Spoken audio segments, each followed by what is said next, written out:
Hi, it's time for another verb of the day. Today's verb is buckle. Let's take a look at some of the definitions for this verb.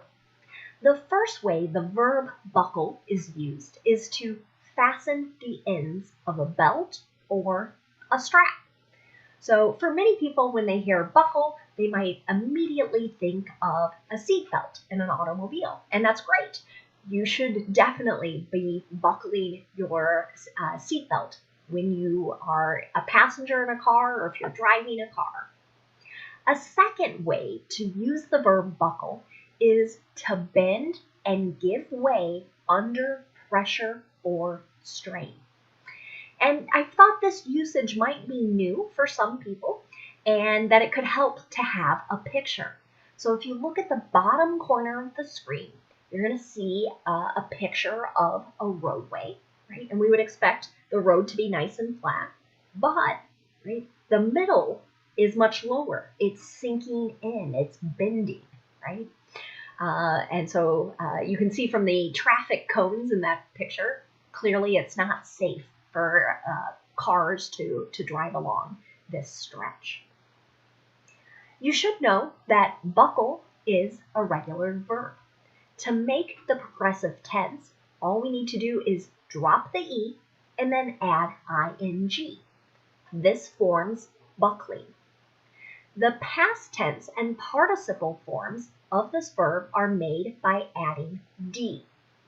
Since this verb already ends in an E, we don't need an extra one. The base verb, buckle, ends in an L sound. So the past tense, ed here, is going to make just a D sound. Buckled, buckled. Okay? Now let's take a look at some additional meanings and usages through phrasal verbs. You can see there are significantly more meanings for buckle once we combine it with a preposition. So the first phrasal verb we're going to look at is buckle down. And it means to start working hard and apply oneself. Here's an example sentence. If you buckle down now, you should be able to finish the project by the end of the week. So this could be a sentence about someone at work who has a project, but this could also be a student who's working on a project. And we know there are many different distractions, things we'd rather be doing sometimes than that actual work that's ahead of us. So if we take lots of breaks, check our social media all the time, we might not finish this project. But if we start working hard and applying or focusing on this, then we'll finish it by the end of the week. Another phrasal verb you might hear is buckle in. The meaning here is to attach someone securely with a vehicle's seatbelt. So in this case, my association is thinking of parents and their small children. And that's what you're going to see in my example here. Will you buckle in the children? So babies, toddlers, they're generally not able to get that process of buckling your seatbelt or safety belt. So they need help, and that's how you might hear this phrasal verb used. Another phrasal verb that you might hear is buckle under. It means to collapse. Here's an example of that sentence or that usage. The bridge buckled under the weight of the heavy machinery. There is a second meaning, though, for buckle under, and you'll see it here. It's to collapse or give in under the burden or a heavy demand. So sometimes this will occur with things we can't see, and that's going to be our example sentence here. Many unemployment websites buckled under the pressure of millions of claims. So if you were living in the United States in March or April of 2020, You know that COVID-19 caused many businesses to lay off and furlough their workers. And so we had millions of people who wanted and needed to file for unemployment benefits. They were all trying to access the same website at roughly the same time, and it caused those websites to collapse under the burden of so many users, so many claims. You might also hear buckle under to describe a person who gives in. So a person is, I'm going to do X, I'm going to do X. And other people say, no, you should do Y, you should do Y. And there's this pressure. And eventually they give in and do what others were asking them to do. The last phrasal verb we're going to look at today is buckle up. Its meaning is to fasten one's seatbelt.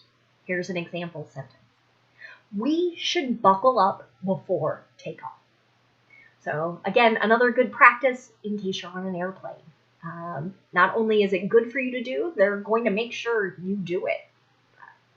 The last phrasal verb we're looking at here is buckle up, and this is the second and very different meaning than the one we just looked at. Buckle up could mean to get ready for something that is either very challenging or very exciting. So here's an example sentence. Buckle up for the next presidential debate.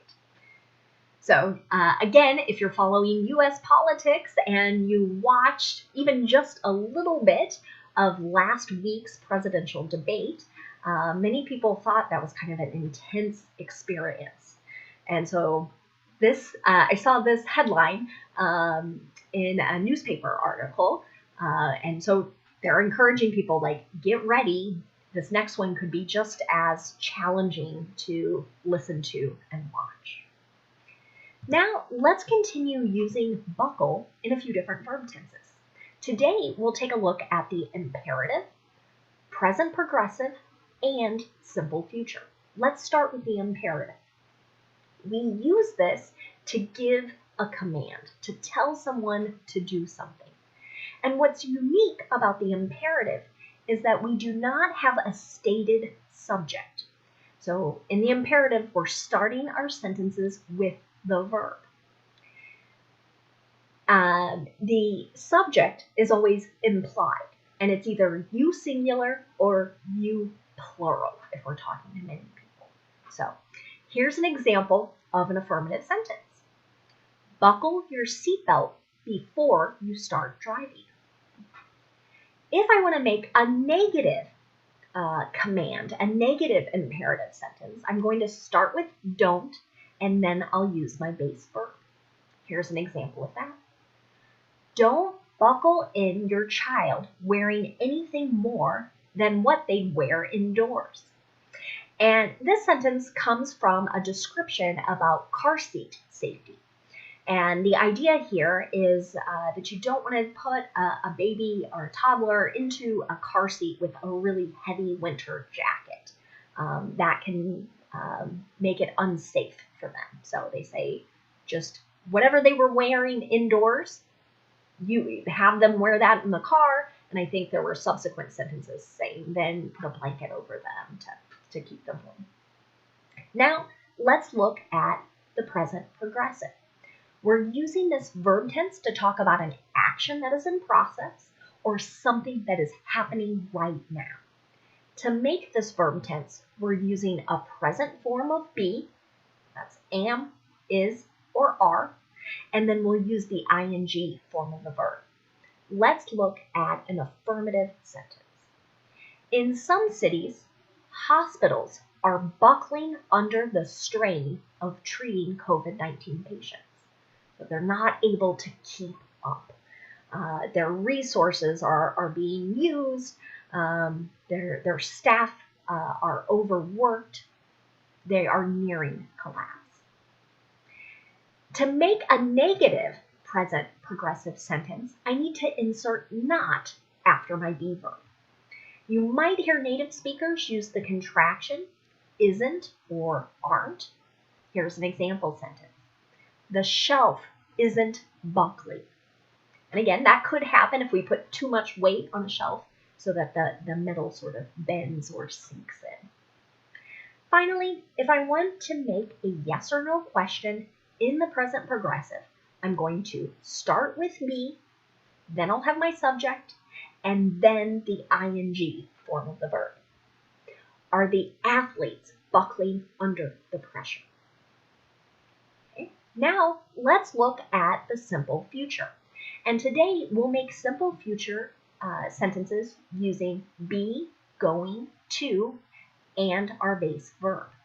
With the be part, we're using the present form of be. So again, am, is, or are. Here is an affirmative sentence. The roads are going to buckle if there is extreme heat. This could happen if concrete gets really, really hot. And yeah, that pretty much describes that. If I want to make a negative simple future, I'm going to insert not after my be verb. Here's an example. The politician isn't going to buckle under on this issue. So I kept this very neutral, but I have seen this type of sentence used to describe various politicians who are engaged in negotiations on different bills and different matters that are in front of them now. Finally, if we want to make a simple future question using be going to, we'll start with our present form of be, then we'll have our subject, then going to, and the base verb. Are the students going to buckle under the stress and pressure of finals? Finally, we're going to take a look at a related word to our verb, and you'll immediately recognize this word because it's the exact same spelling, exact same pronunciation, it's just the noun form. So you might know buckle as an object, right? It's generally a flat, typically rectangular frame that has a hinged pin used for joining the ends of a belt or a strap. So I included a picture here. Hopefully that's a nice visual. You might be wearing a belt right now. Thanks so much for watching today's video. I hope you have a great day.